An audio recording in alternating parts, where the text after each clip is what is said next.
Good morning, students. Students, today I am going to discuss that how microorganisms are very important for the production of biogas, and I will tell you that how in a biogas plant microbes are used and they are going to synthesize biogas. But initially, I will discuss that what is biogas, what is its composition, and how it gets produced.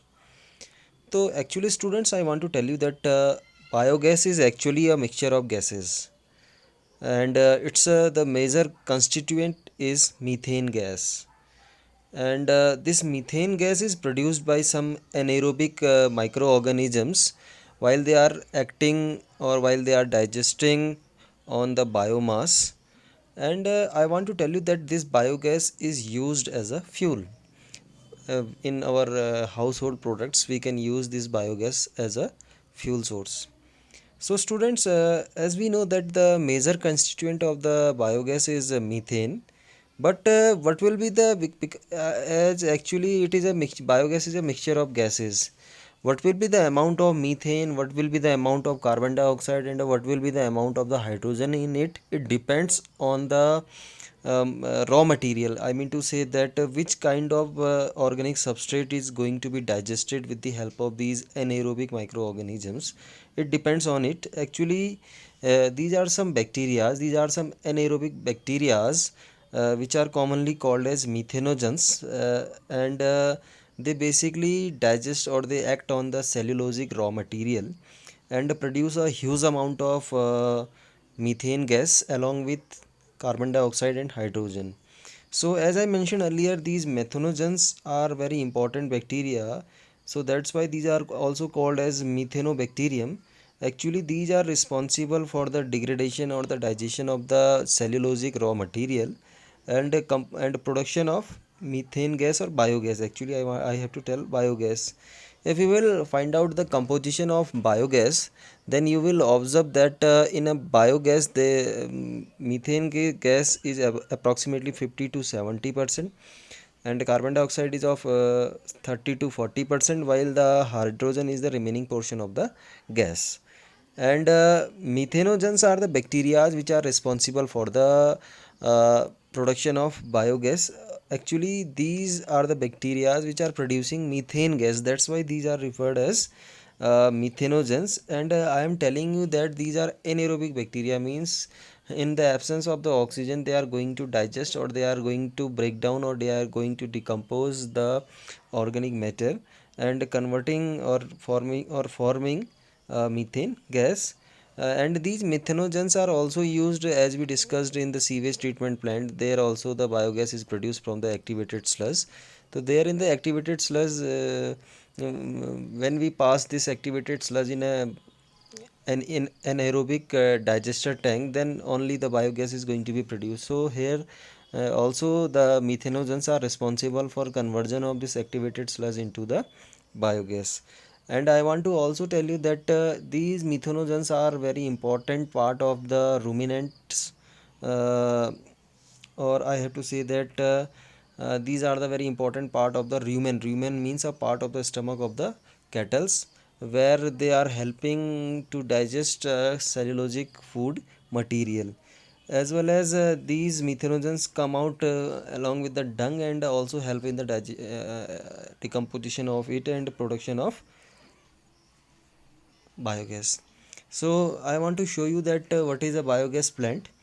Actually, biogas is generally produced by the cattle etc., which is commonly called as gobar in India.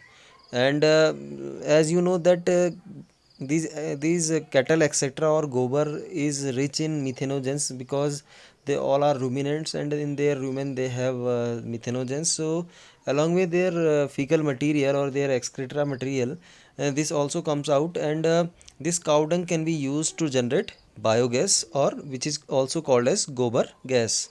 ठीक है. Since we know that the cattle dung is most oftenly available in the rural areas, so these biogas plants are mostly functional in the rural areas too. Now I am talking about biogas plant. If you will observe a biogas plant, so you will observe that there is a 10 to 15 feet deep concrete tank is there, ठीक है, in which the bio wastage are collected in the form of the slurry. And there is one more tank which is floating just over the uh, digester tank. Here in the picture you can see that there is a digester is made up of concrete, and it is 10 to 15 feet deep. And over it you are observing there is a hanging tank, okay, which is floating over the digester tank, and it is basically made up of steel or some other metal, okay. And you will find out that there are two chambers, one is at left side and one is at right side. So from the left side chamber we can and we can introduce slurry means dung plus water, 60-40 in the amount of the 60-40 we are using cow dung as well as water, and we are applying it and we are just placing it into the digester tank. And there is one more out chamber you are observing, which is called as outlet chamber, from where the digested slurry comes out. So you are observing there is a small tank just over the digester tank which is hanging over it. As after 50 to 60 days, when the slurry gets digested, and due to the digestion of or due to the anaerobic respiration of the slurry or cow dung, methane gas along with the carbon dioxide and hydrogen produces.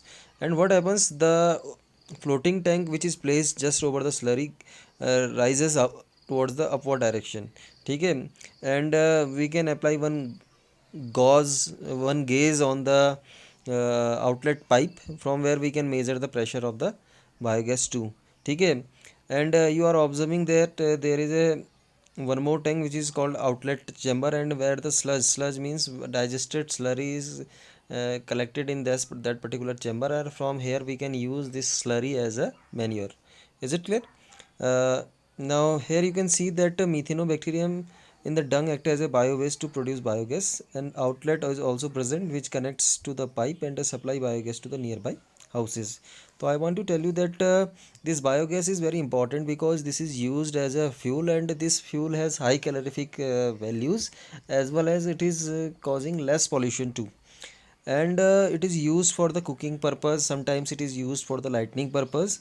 And I want to tell you that in India, initially the biogas plant was developed by the initiatives of KVIC, Khadi and Village Industries Commission, as well as one more organization was behind it, and it was IARI, Indian Agricultural Research Institute. So in this way we discussed about biogas and biogas plant and how the microorganisms are responsible for the production of biogas.